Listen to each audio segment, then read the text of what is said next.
Hello and welcome everyone, I'm Madals and today I have got game 1 of a best of 1. It is a bit of Zerg versus Protoss action and it is starring from the replay pack he released himself on Razor Replay Pack of the Week. It is the red Zerg player in the bottom right from Team Liquid, Rhett. And his opponent spawning in the top left position, the blue Protoss player, it's Elfi.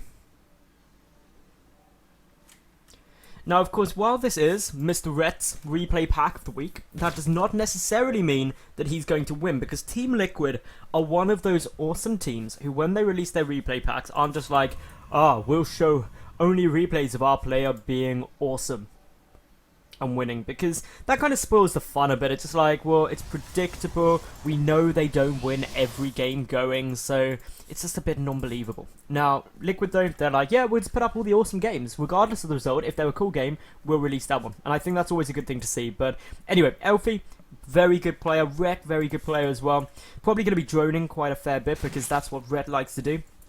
Elfi, interestingly, not going for the Forge Fast expansion.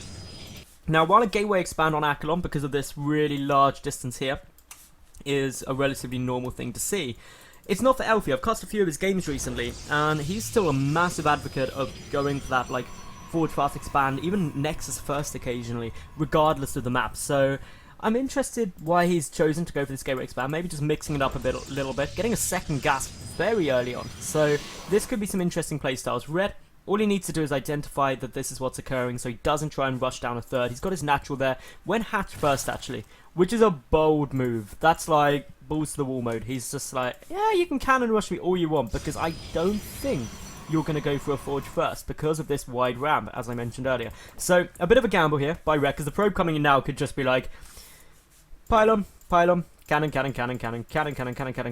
and kill everything. And that would be sad. That would make you very angry as a Zerg player. However, no forge. Rhett doesn't have to worry about that. He's getting his pull down now. He's going to get a nice little economical lead from that hatch first. And really, Elfi can't punish it. There's nothing Elfi can do to punish it. The only thing he could do, potentially, is throw down a pylon, just to try and make Rhett freak out and pull a lot of drones.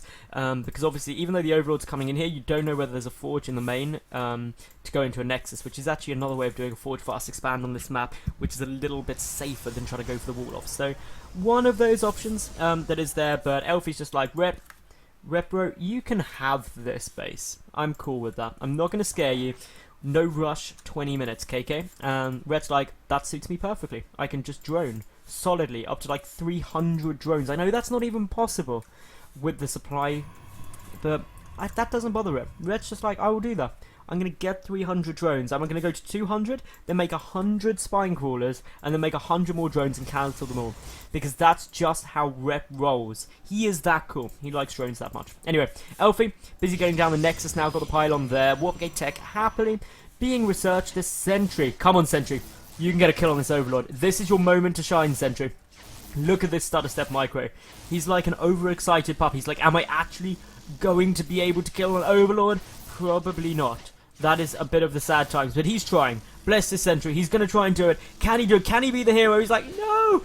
Don't go out of range! Don't do it! And the Overlord is like, yo, I'm all cool. Even taunting the Sentry now by moving up the other side. Ah, Sentry, you were so close. You nearly did it. You're a hero to me, in my heart. You tried. The little Sentry that thought he could, and then couldn't.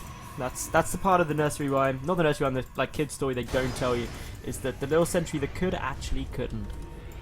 Bad times. But Elfi doesn't mind, because he's getting down a forge. He's getting down his natural Nexus. Red is like gas. I need some more Vespian. Stargate is coming down, so this is going to lead into some Oracle play, maybe some Phoenix play, perhaps even some Void Ray play, all of which is good against Zerg, can lead to some exciting things. And on a map like Akelon with all of this dead space, it can definitely be executed very well. Red, he's taking his third because he's like, my opponent's got his natural up, I need to stay a base above him, so yeah, third hatch. I love the way that, this is how Zerg players think early game. It is pretty much that simple. It's just like, I'll get another base. Get some more drones. He's not trying to kill me yet. Because that's how you play as Zerg. Or most Zerg players do. There's a couple of Zerg players who like being really aggressive early on. But that's definitely not Red. Red is just all about keeping an eye on his opponent to work out if he can afford to get that next wave of drones. Because if he can, that'll make him incredibly excited. So this is all good. Sentries are down here, not really much coming out. Phoenix are on the way, not getting revealed because obviously there isn't one out yet, but it's always a good thing to see. It's a rally to the top of this ramp, so we'll be out of range of this Overlord that's trying to get a little scouting information, trying to just ease his way through, be like, can I see anything interesting here? Nope. Maybe I'll have to go and suicide.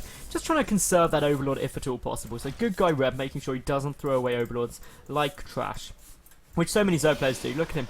Look at how cute he is. Look at that little face. Look at him go through. He's like, I'm an Overlord. They look kind of depressed. I've got to say that. Like, Overlords always look sad, but he's done his duty. He should be smiling now because he's seen this Stargate. Admittedly, Red already knew it was out because his Phoenix is busy killing Overlords, but that's beside the point. Overlord didn't know that. Overlord, he was scouting, and he did his job. Well done, Overlord. You will be remembered in the swarm. So, Robo coming down gateway. Additional gases. Red's got his third mining quite nicely. Red's already up to 56 drones. He's still pumping drones out. He's got 7 lava. He's kind of just waiting a little bit before he spends those to really work out what he's going to spend it on, because he wants to make sure that he's obviously got enough defense against these Phoenix. Chucking down a few more spine crawlers. Ooh, a couple of Overlords just out in the middle of nowhere. They are going to die. This is a bit awkward for Red because there's actually quite a lot of mineral loss, which isn't a massive problem, but it's of course frustrating. You need to get the lava in to bring them back. This Queen all on its lonesome won't be able to win. Will win against 3 Phoenix, but not against obviously 4. The 4th one is on its way over, but more Queens getting pulled down. However, Elfi doing a nice job, killed 4 workers, killed a good number of Overlords. About 600, well, exactly 625 resources worth of damage has been done. Another stray Overlord found here. Always very frustrating when these keep getting picked off. So, Red, he's got to make sure that he keeps making those back up, but he's doing that. He's droning still heavily. He's like, well, you've killed some drones, so I'll just make some more. Because drones are good, remember? Ray on its way. Supply block here for Elfi, actually, and his pylon is just about to alleviate that, but he's going to nearly instantly go back into another supply block if he goes for this next wave of warp-ins. So, adding on 2 additional pylons there, all good. The Phoenix still finding more Overlords. These have been very efficient Phoenix in Overlord hunting. If it was a mini-game, they would win it every time, and that's actually supply block Red for quite a long time. Those Overlords are on their way out now. They've also done a decent amount of damage. Red, though, 77 drones. That's kind of his happy place. Just anything above 75 is a good spot to be in. Though, having said that, Red, it's not uncommon for him to go up to like 100 drones. It does happen quite frequently. The Spire is coming out. Now, this Spire is really interesting because, generally speaking, if Phoenix are out, you're not going to be going Mutalisk because you know your opponent can counter that well. You can see a second Stargate on its way there. So it could just be for Corruptors, because Corruptors would be very good against both the Phoenix and the Colossi that are coming out. Red, I don't believe, has scout. Oh no, he has seen the robotic space, so he knows Colossi are coming. So he could just be going for those Corruptors, which, in all honesty, would be quite a nice strategy for him. Phoenix aren't good at dealing with them in the slightest. So Red probably got a game plan here. He's also got Pathogen Glands on its way, Road Speed, and the 2-2 melee upgrades coming down.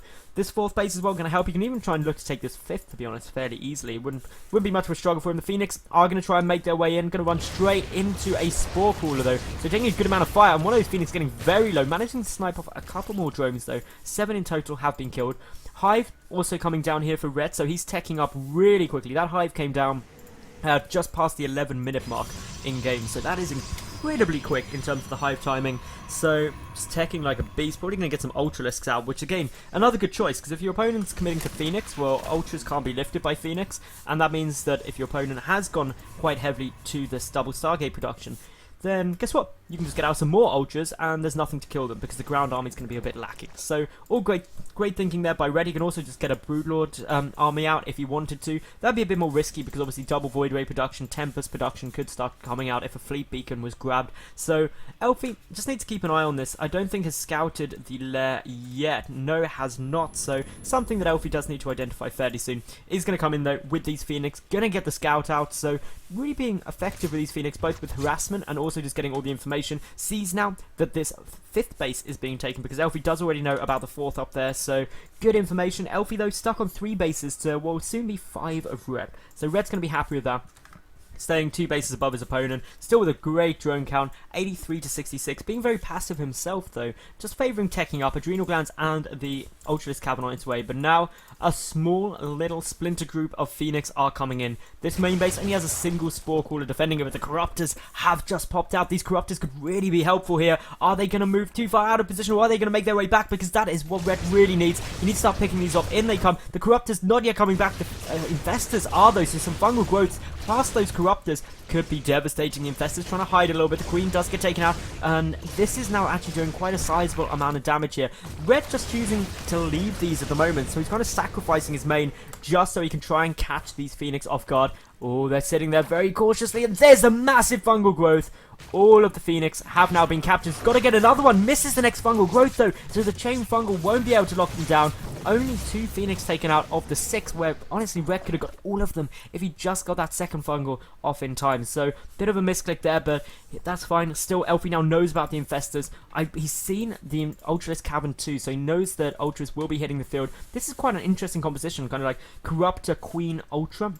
Infestor, it's a nice group, and especially with the transfuses on the Ultralisk can be very strong. And in terms of just the army supply at the moment, Red's actually doing alright. He's just under 100 supply to just over 50 supply, so good point for Red there. Lots of Colossi coming out. Double Colossus production is on its way, followed up by a Mortal production, ready to really help with those Ultralisks as fast as possible. But Red, he's going to have a nice timing window. He can deal with those Colossi quite effectively with the 8 Corruptors already on the field. He's got 3/3 upgrades coming down, and the Chitinous Plating, plus Adrenal Glands already done. Phoenix are sitting outside the main, ready to move back in, and that is exactly what they're going to be doing, coming to harass this main base once again. Even now down to the 5th base, which does have 2 Spore Callers trying to come... Oh, sorry, a Spore and a Spine trying to come down.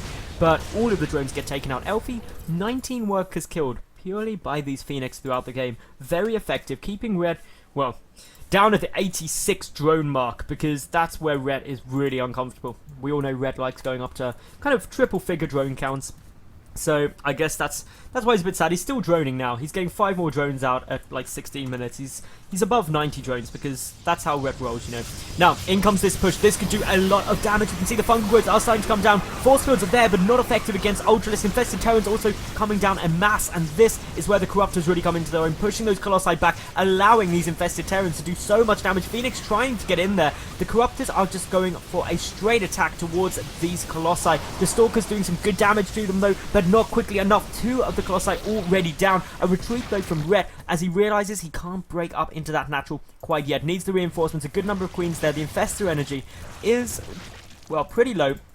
A couple of them do have quite a chunk of it, but the Ultras can be satisfied with knocking down this 4th base. They're just going to hug it to death because that is the way Ultras roll. And yeah, forcing the cancel there. That's good news for Red. He's got his Greater Spire nearly finished, plus 6 more Ultras on the way. This is a smart move getting that Greater Spire down, because notice that a lot of Ultras down.